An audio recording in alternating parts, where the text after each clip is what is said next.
may have a really good reason for building a retaining wall in your own home landscape, you have to think about a lot of issues before you really get started with that.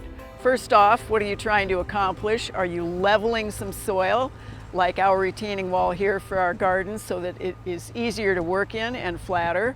Are you trying to control erosion? Do you have a steep slope that you just can't get down? Do you want to create some terraces? So think about all of those first before you go off and decide what kind of materials you want to use on it. We chose block on this one because it matches what we already have. It's relatively simple to work with because the blocks themselves have the actual setback that is required from course to course so that the wall slants like this rather than being vertical. Huge issue with retaining walls is how you get that base in the ground. And if you're doing a dry stack wall like this, or like the ones that are a little bit more natural, the stone walls, the boulder walls, you still need that base to be able to get those stones or those materials set well before you start building up. And in this case, we used a series of aggregates.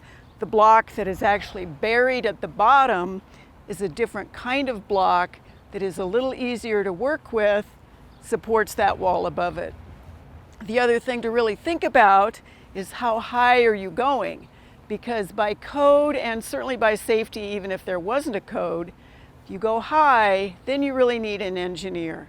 You need a lot of different sorts of design issues and then construction to be able to keep it from failing.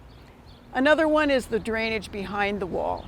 And in this case, we did not put drain tile behind because we didn't need it, but you would ideally, or in a situation where you know that water is an issue, you want to do some tile behind the wall, let that pressure of the water behind it when we get a rain come through the wall so you don't have that expanding, contracting soil, the weight of the water, pushing that wall forward and making that wall fail. So it's a little bit more complicated than just going off and buying the materials and starting to stack. And as you'll notice on this one, this is typical of retaining walls, at some point they come to zero, so that you're not building a box, a square box, which would really be just a raised bed. You go to zero, and that means you're going to be doing some leveling. So keep those elements in mind. Also then think about the backfill and the aggregate and those kinds of materials so that your soil behind and in front of that wall is not something that you can't actually even plant anything in because it's such crummy soil.